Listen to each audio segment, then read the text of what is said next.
Queridos amigos, hoy quería hablarles sobre un pedido del cardenal arzobispo de Buenos Aires, Mario Aurelio Poli, que nos ha invitado a rezar por la patria, aprovechando esa oración por la patria tan linda que tenemos desde el año 2001. Y como en ese momento yo estaba trabajando como subsecretario en la Conferencia Episcopal Argentina, que es la que propuso este texto para los fieles, para que pudieran tener un texto para rezar por la patria, quería contarles qué fue lo que pasó, cómo pasó, para ver que fue providencial y por otra parte que quizás se replican un poquito las situaciones en este momento, aunque es difícil comparar una crisis con otra, un tiempo con otro, porque evidentemente todas las cosas tienen una particularidad que la hace única a cada situación.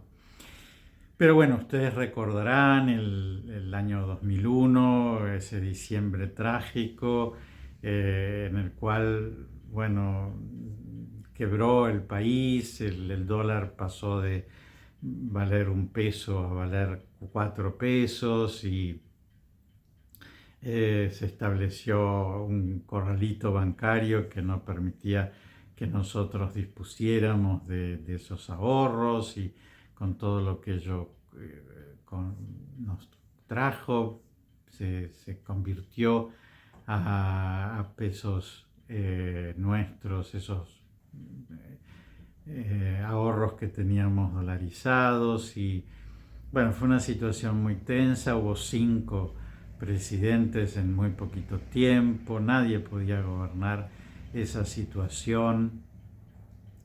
Era diciembre, así que acá termina el año en esa época, así que todos ya estábamos pensando en las vacaciones, que normalmente son en el mes de enero, pero la conferencia episcopal estaba muy al tanto de la situación. En ese momento el presidente de la conferencia episcopal era el cardenal Karlik, que vive, es un hombre grande, es un hombre extraordinario, Stanislao Esteban Karlik, porque es un hombre con el cual fue un gusto poder trabajar y un aprendizaje, poder ver cómo él resolvía las cosas siempre ante la mirada de Dios, con una conciencia fina, delicada. Él fue uno de los redactores del nuevo catecismo de la Iglesia y por eso tuvo oportunidad de trabajar con el entonces cardenal Ratzinger. Y por esa razón, cuando el cardenal Ratzinger llegó a ser papa, Benedicto XVI, lo nombró cardenal, aun cuando ya era un hombre bastante mayor, al cardenal Karlik. Bueno, ya les digo, fue en ese momento él era arzobispo de Paraná y presidente de la conferencia episcopal. Teníamos un trato muy fluido, a él le gustaba mucho merendar con nosotros y le gustaba mucho ser servido, no en un sentido feo, ¿no es cierto?, del que siente que lo deben servir, sino al contrario, en un sentido tan cálido, tan doméstico, le agradeciendo absolutamente todas las delicadezas que podía tener uno, hasta el servirle un café calentito, porque era muy trabajador y pasaba muchas horas atendiendo trabajos. Bueno, en ese momento el presidente era Fernando de la Rúa, el ministro de Relaciones Exteriores y Cultos era Adalberto Rodríguez Llavarini, un lujo, un hombre extraordinario que yo conocí bastante porque tanto hace años cuando trabajaba en la parroquia de San Nicolás de Bari, como ahora que soy capellán de las esclavas, muchas veces lo he tenido presente en la misa. Y Bueno, yo lo llamaba a él para ver cómo estaba la situación, no se sabía si el presidente iba a renunciar o si no, y entonces queríamos estar muy al tanto de cómo venía la situación hasta que, bueno, finalmente renunció, vino esa seguidilla de presidentes que se hicieron cargo de la presidencia de la nación por muy corto tiempo y parecía que la nación se disgregaba, ¿no es cierto? Porque era una brasa caliente tomar esta situación y por otra parte todo el pueblo estaba viviendo una situación de emergencia y entonces la iglesia decidió convocar algo que se llamó el diálogo argentino y que fue una cosa extraordinaria y por eso me refiero a la importancia de iluminar este momento con lo que se resolvió en ese momento y cómo se salió en ese momento. Es decir, la iglesia vio que cualquiera que quisiera gobernar teniendo a la mitad del país en contra, no iba a poder hacerlo y que entonces había que poner a los sindicatos, a los empresarios, a los políticos de un lado o del otro, de un partido o del otro, a todas las personas que de alguna manera eh, confluyen en el tejido social de la Argentina, incluso también, por supuesto, a las diversas iglesias, y entonces dialogar y ponernos como unos objetivos en los cuales todos estamos de acuerdo y no boicotear al otro porque lo está logrando, ni anteponer intereses particulares a los intereses del bien común, porque además no daba la situación, ¿no es cierto?, para que nadie buscara el bien común, porque estábamos en una barca que si se hundía nos ahogábamos todos. Bueno, fíjense que particularmente con él, ¿no es cierto?, con el cardenal, hicimos muchas visitas a todos los sectores de la sociedad, ¿no es cierto? E incluso llegamos a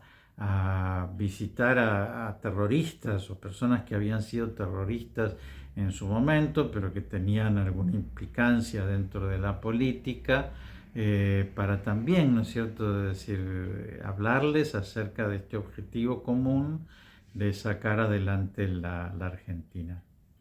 Pero evidentemente, como era una acción de la Iglesia y por otra parte el cardenal Karlik es un hombre particularmente sobrenatural, que tiene una mirada sobrenatural sobre las cosas y que ve la presencia de Dios en todo lo que pasa,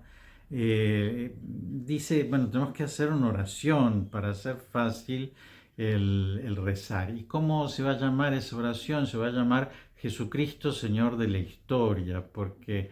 en todo este caos, en todo este desgobierno, en toda esta historia que parece una tormenta en la cual nos vamos a terminar hundiendo todos, lo que tenemos que proponer es una mirada de Jesucristo como Señor de la historia. Hay alguien que acá hace pie como hizo pie Jesús en el mar de Galilea, ¿no? Y no se ahogó, porque es Señor de la historia, ¿no? Y entonces Kyrios es la palabra griega que significa Señor, es decir, él está de pie, ¿no es cierto?, en esta situación porque tiene señorío y va a conducir todo esto para su bien y si nosotros rezamos, Él va a llevar todo esto hacia la salvación.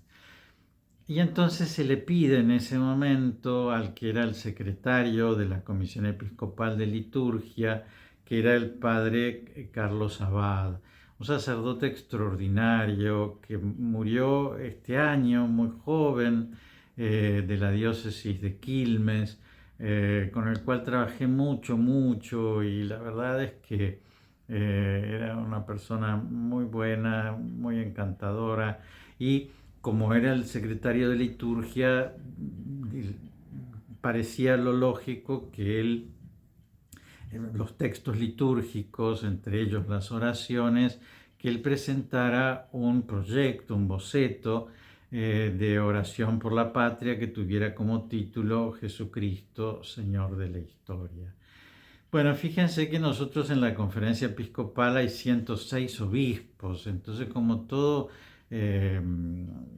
organismo que tiene tantos jefes, por decirles, porque todos los obispos tienen un mismo lugar, por más que haya un presidente, dos vicepresidentes y un secretario general, en realidad los obispos no hay uno por encima del otro. El único que llamamos primus inter pares es al Santo Padre. Y por esa razón no es difícil lograr el consenso de algo entre 106 personas. Entonces había un sello en la conferencia episcopal que decía texto mártir. Y era un sello con el cual nosotros sellábamos todo lo que eran proyectos para que aquel a quien se le encomendaba redactar ese proyecto no se sintiera mal si después lo que salía no tenía nada que ver con lo que él había propuesto, porque justamente era un papel que estaba llamado al martirio, a que lo destrozaran, sacarle eso, agregarle tal cosa, esta palabra no me gusta, porque lógicamente había que consensuarlo con 106 personas. Y entonces él escribió un texto al cual yo le puse ese sello de texto mártir, sabiendo que bueno, que muchos obispos les iba a parecer corta, a otros les iba a parecer larga, a unos les iba a parecer que estaba mal tal cosa o que estaba bien tal otra. Y fíjense que salió casi intacto el texto, salió casi igual de cómo fue presentado por el padre Carlos Abad, con una pequeña discusión, que se acuerdan ustedes que nosotros al final decimos, tú nos convocas, aquí estamos, Señor, cercanos a María, que desde Luján nos dice, Argentina canta y camina. Y entonces decían, ¿qué es esto de que la Argentina cante? Que camine era lógico, ¿no es cierto? Estaba paralizada por una situación terrible, ¿no? Pero decirle a la Argentina en el año 2001 que cantara pareciera como que no, nada, que no es cierto, que no podía ni tararear la Argentina en ese momento. Y sin embargo, el cardenal Carlick le gustó mucho esta frase y dijo, no, está muy bien que nosotros hablemos de que la Virgen nos dice canta y camina, porque además la Virgen canta, ¿se acuerdan ustedes cuando se encuentra con su prima Isabel en el momento de la visitación? Ella dice, mi alma canta la grandeza del Señor. Y ahí viene el Magnificat, porque ella está exultante de alegría porque Dios se ha hecho hombre en su vientre y ella lo lleva. Y entonces, ¿cómo no va a cantar si está tan feliz? Y el cardenal decía, bueno, nosotros no vivimos en el Sahara, ¿no? La Argentina no es un país que tiene que languidecer en la nostalgia o en la tristeza de estar inmersos en la indigencia, por el clima, por problemas étnicos, por problemas sociales, sino que la verdad es que los argentinos tenemos que cantar constantemente una alabanza a Dios. Gracias por habernos dado este país tan magnífico, tan inmenso, tan generoso en recursos y particularmente tan generoso en recursos humanos y también generoso en valores, porque la Argentina tiene una educación extraordinaria, ¿no es cierto? Ha valorado siempre la educación gratuita. La Argentina, además de esos años de oro, ¿no es cierto?, que pueda haber tenido entre 1880 y 1930, la Argentina tiene toda una historia cultural, una historia religiosa, una historia política, que es muy valiosa y que por eso no podemos languidecer, sino que tenemos que cantar, porque evidentemente nuestro objetivo no tiene que ser salvemos esto para lograr llegar a fin de mes. No, no, tenemos que tener un proyecto de nación bien magnánimo, porque evidentemente Dios nos ha dado muchos recursos, ha dotado con magnificencia, es decir, con generosidad en los medios, para que nosotros alcancemos un fin muy alto. Y por esa razón él no quiso sacar esa frase Argentina canta y camina porque le parecía muy bien que los argentinos tenemos que cantar. Y por eso es un momento en donde pareciera que 3 problemas y 10 personas y eh, 2 acontecimientos y que cosas mezquindades, ¿no es cierto?, humanas, han tomado como posesión de la grandeza de la Argentina, de la grandeza de nuestro himno, de la grandeza de nuestra constitución, de la grandeza de nuestra llamada a todos los hombres del mundo entero que quieran habitar este territorio, de la grandeza de nuestra comunión, de la comunión que tuvieron los criollos con los pueblos indígenas, de la grandeza que tuvieron en esa mezcla criolla, ¿no es cierto?, que ha habido como sustrato en nuestra tierra, y esa apertura al inmigrante durante tanto tiempo, ¿no es cierto?, y que sigue estando abierta a la inmigración, a pesar de que ha cambiado, ¿no es cierto?, esa inmigración de ser una inmigración europea en momentos en que Europa pasaba momentos difíciles, a ser una inmigración que tiene más que ver con algunos países fronterizos, pero con qué generosidad, ¿no es cierto? Con qué generosidad ofreciendo la educación a tantas personas del mundo entero gratuitamente, la salud a tantas personas, ¿no? Y darles un hogar a tantos lugares que están sufriendo, como Venezuela en este momento, ¿no es cierto? Y nosotros recibiendo a tantos venezolanos y con tanta alegría, ¿no?, de la presencia de ellos en medio de nosotros. Y por eso, evidentemente, nosotros tenemos que cantar y nosotros tenemos que recuperar la grandeza de nuestro objetivo, la grandeza que nos propone nuestra Constitución, la grandeza que supone nuestro territorio, nuestros habitantes, que tienen que convertirse en ciudadanos, es decir, constructores de una ciudad, ¿no es cierto?, de una sociedad civil, y por eso es muy importante que nosotros retomemos la oración por la patria, que acá la tengo, ¿no es cierto?, y la pueden buscar ustedes en internet, imprimirla. Vamos a rezarla juntos. Jesucristo, Señor de la historia, te necesitamos. Nos sentimos heridos y agobiados. Precisamos tu alivio y fortaleza. Queremos ser nación. Una nación cuya identidad sea la pasión por la verdad y el compromiso por el bien común. Danos la valentía de la libertad de los hijos de Dios, para amar a todos sin excluir a nadie, privilegiando a los pobres y perdonando a los que nos ofenden, aborreciendo el odio y construyendo la paz. Concédenos la sabiduría del diálogo y la alegría de la esperanza que no defrauda. Tú nos convocas. Aquí estamos, Señor, cercanos a María, que desde Luján nos dice: Argentina, canta y camina. Jesucristo, Señor de la historia, te necesitamos. Amén. Les dejo la bendición para todos ustedes, pero muy especialmente para nuestra patria. Que Dios vaya delante de ustedes para guiarlos y detrás de ustedes para protegerlos, que les muestre su rostro y aparte de ustedes todo obstáculo con el mal,